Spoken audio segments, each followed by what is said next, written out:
캄보디아에서 발생하고 있는 우리 국민 대상 취업 사기, 감금 등 범죄 피해에 대한 대응 방안 마련을 위해 제2차 관계부처 TF 회의를 개최했습니다. 지난 10월 13일 월요일 처음 개최된 이후 일주일 만에 다시 개최된 동 TF 회의에는 대통령실, 국무조정실, 외교부, 법무부, 경찰청, 국정원 등 관계부처 고위 간부들이 참석했습니다. 참석자들은 우선 지난주 캄보디아에 파견된 정부 합동대응팀의 활동 결과 및 외교부와 경찰청 차원의 추가 조치 등 지난 월요일 1차 TF 회의 후 진전 사항을 보고받았습니다.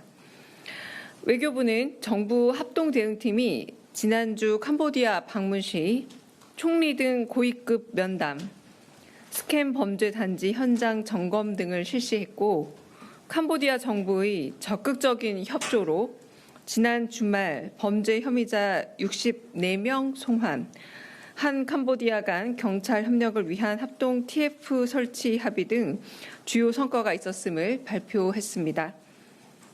이외에도 외교부는 전 제외 공간을 통한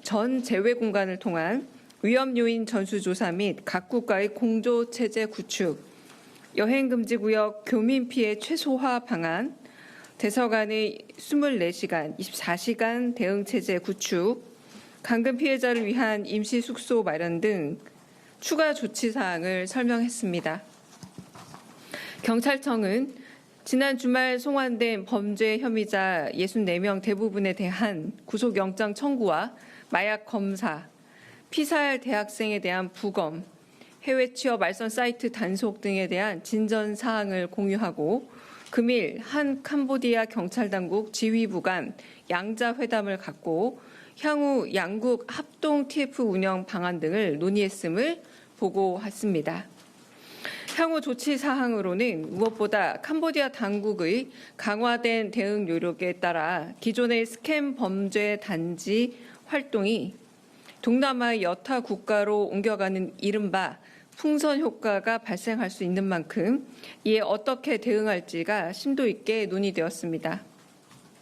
참석자들은 각국의 경찰 및 정보당국과 공조를 강화하면서 우리 외교 및 경찰 당국의 현지 파견 영사 등 관련 인력을 획기적으로 확충하고 출입국 심사 강화, 한라인 구축 등 해당국들의 실질적인 협조 확보를 위해 노력해 나가기로 했습니다.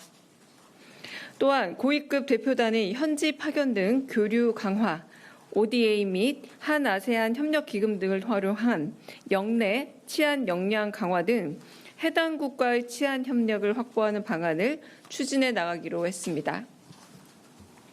아울러 내주 아세안 관련 정상회의 등 여러 양 다자 외교 일정을 활용해 관련국들의 탑다운식 협조를 견인하는 방향도 적극 추진해 나가기로 했습니다.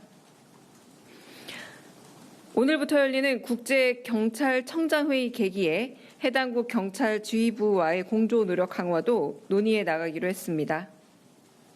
최근 캄보디아 일부 지역에 실시한 여행경보 상향 조치에 대해서는 향후 범죄 지속 상황 및 현지 정부의 치안 노력 등을 파악하며 이를 조정하는 방안을 검토해 나가기로 했습니다.